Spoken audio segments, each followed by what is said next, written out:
Values Education 7, Quarter 1, Learning Competency 6A. Naipaliliwanag na ang pansariling pagtugon sa panahon ng kalamidad ay paraan upang mailigtas ang buhay, malinang ang kahandaan sa pagharap sa mga panganib, mabawasan ang posibleng pagdurusa ng tao, at makatulong sa kaligtasan ng kapwa alinsunod sa mga alituntunin ng awtoridad. Maligayang pagbabalik sa ating aralin tungkol sa pansariling pagtugon sa kalamidad. Ngayong araw, pag-uusapan natin kung paano ang kilos natin ay makapagliligtas ng buhay, makapaghahanda sa pagharap sa panganib, makapagbabawas ng pagdurusa at makatitiyak ng seguridad ng lahat alinsunod sa mga alituntunin ng otoridad.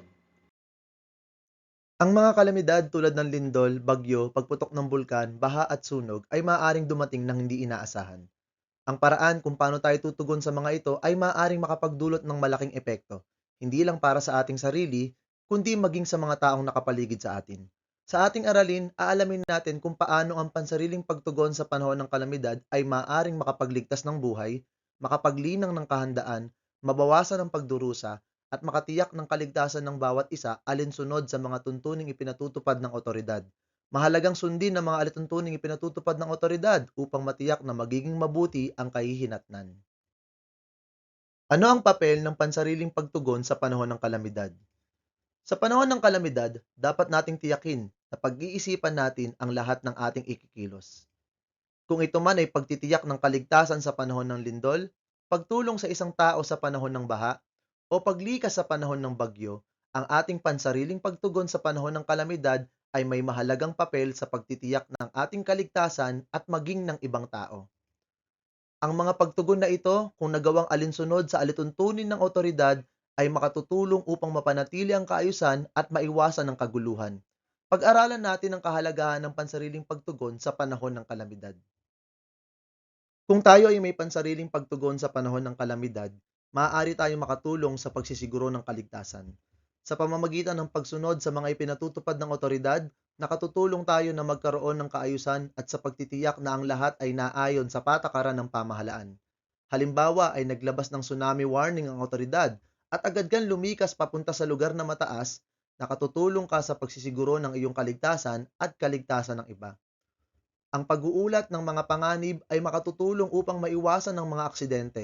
Halimbawa ay may nakita ka na tumbang poste ng kuryente habang bumabagyo at agad mo itong iniulat, nakatutulong ka na maiwas ang mga tao sa pagkakakuryente. Ang pagkakaroon ng sapat at tamang impormasyon sa kasalukuyang kalamidad ay gabay upang makabuo ng mas mabuting pagpapasyang magsisiguro ng iyong kaligtasan at ng kaligtasan ng iba. Halimbawa ay ang pakikinig, pagbabasa o panonood ng balita mula sa mga mapagkakatiwalaang news media outlet upang makakuha ng update sa isang volcanic eruption malapit sa inyong lugar ay makatutulong sa iyo na malaman kung kailan ka ligtas na makababalik sa iyong tahanan na iyong iniwan pansamantala. Ang pagkakaroon ng pansariling pagtugon sa panahon ng kalamidad ay nakatutulong din sa pagbabawas ng pagdurusa. Ang pagiging handa at pagkakaroon ng kaalaman kung ano ang mga gagawin ay makatutulong sa pagpapagaan ng sitwasyong maaari nating kaharapin kapag may kalamidad. Halimbawa, ang pagkakaroon ng go bag na naglalaman ng mahalagang bagay tulad ng pagkain, tubig at first aid supplies ay magpapabilis ng iyong paglikas sa panahon ng bagyo o baha. Ang pagbabahagi ng resources tulad ng pagkain at tubig ay makapagpapababa ng kabalisahan ng ibang tao. Halimbawa ay kung magbabahagi ka ng pagkain sa kapitbahay mong nawalan ng tahanan dahil sa sunog, maiibsan ang kanyang lungkot na nararamdaman. Sa pagpapanatili ng hygiene at pagsunod sa mga safety protocol, maiiwasan natin ang mas maraming sakit at mapananatiling malusog ang bawat isa sa panahon ng kalamidad. Halimbawa ang pag-inom ng malinis na tubig at paghuhugas ng kamay at binti pagkatapos maglakad sa baha ay makatutulong upang maiwasan ang pagkakaroon ng sakit. Dahil sa pagkakaroon ng pansariling pagtugon sa panahon ng kalamidad, nakapaghahanda tayo para sa panganib. Ang pagiging handa bago pa man dumating ang kalamidad ay nakapagpapabawas ng panganib na dulot nito. Halimbawa sa pamamagitan ng pagpapatibay at pagsisiguro ng mga mabibigat nating kasangkapan sa bahay, mababawasan natin ang panganib at pinsalang idudulot nito kung ang mga ito'y mahulog sa panahon ng lindol. Ang pagkakaroon ng kaalaman sa mga emergency procedure sa iba't ibang uri ng kalamidad tulad ng lindol at sunog ay mahalaga. Halimbawa ay ang pagseseryoso sa earthquake drill na ginagawa sa paaralan ay makatutulong sa iyo na malaman ang eksaktong gagawin kung dumating ang lindol. Ang pagkakaroon ng essential supplies tulad ng emergency kit at go bag ay magdudulot sa atin ng mas mataas na pag-asa na makaligtas sa kalamidad.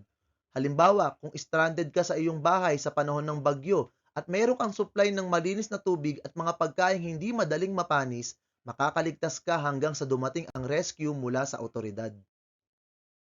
At higit sa lahat, ang pagkakaroon ng pansariling pagtugon sa panahon ng kalamidad ay makatutulong upang mailigtas ang buhay. Sa panahon ng kalamidad, ang mabilis at wastong pagkilos ay mahalaga upang maiwasan ang pagkawala ng buhay. Halimbawa, kung mabilis kang lumipat sa ligtas na lugar sa panahon ng lindol, maiiwasan mong mahulugan ng mga bagay at magtamo ng pinsala. Sa pagiging alerto sa mga panganib sa iyong paligid tulad ng pagkaalam kung anong lugar ang bahain at mga gusaling madaling masisira sa lindol, ay makapagdudulot sa iyo na bumuo ng mabilis at matalinong pagpapasya na maaaring pumotekta sa iyo at sa iba. Halimbawa, kung alam mong madaling bahain ang isang kalsada kapag umulan ng malakas, makaiisip ka ng mas ligtas na daan, maiiwasan ang posibleng panganib at masisiguro ang ligtas na paglikas. Ang pagtulong sa mga nangangailangan ay napakahalaga sa panahon ng emergency. Halimbawa, ang pagtulong sa matandang kapitbahay na makalikas sa panahon ng baha ay magtitiyak ng kanilang kaligtasan. Ito ay maaaring hindi nila magagawa kung mag-isa lamang sila. Muli, bakit napakahalagang magkaroon ng pansariling pagtugon sa panahon ng kalamidad?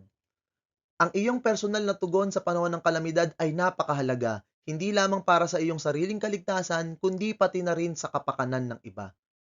Sa pamamagitan ng pagiging handa, mabilis na pagtugon at pakikipagtulungan sa iba, maaari kang makatulong na magligtas ng buhay at mabawasan ang pagdurusa. Ang pagsunod sa mga alituntunin na itinakda ng mga otoridad ay nagtitiyak na mananatiling ligtas ang lahat at ang kalamidad ay mapamamahalaan ng maayos. Pagsasanay. Isulat ang T kung ang pahayag ay wasto o M kung hindi. 1. Ang go bag ay dapat lamang lagyan ng laman kapag nandyan na ang kalamidad. 2. Ang pagwawalang bahala sa utos ng otoridad na paglikas sa panahon ng bagyo ay maglalagay sa iyo at sa iyong mga kasamahan sa panganib. 3. Ang pagkakaroon ng pansariling pagtugon sa panahon ng kalamidad ay mahalaga lamang para sa iyong kaligtasan. 4.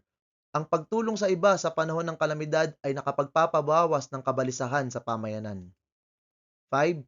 Ang pagsunod sa mga alituntunin ng otoridad sa panahon ng kalamidad ay makapagdudulot ng mabuting resulta para sa lahat.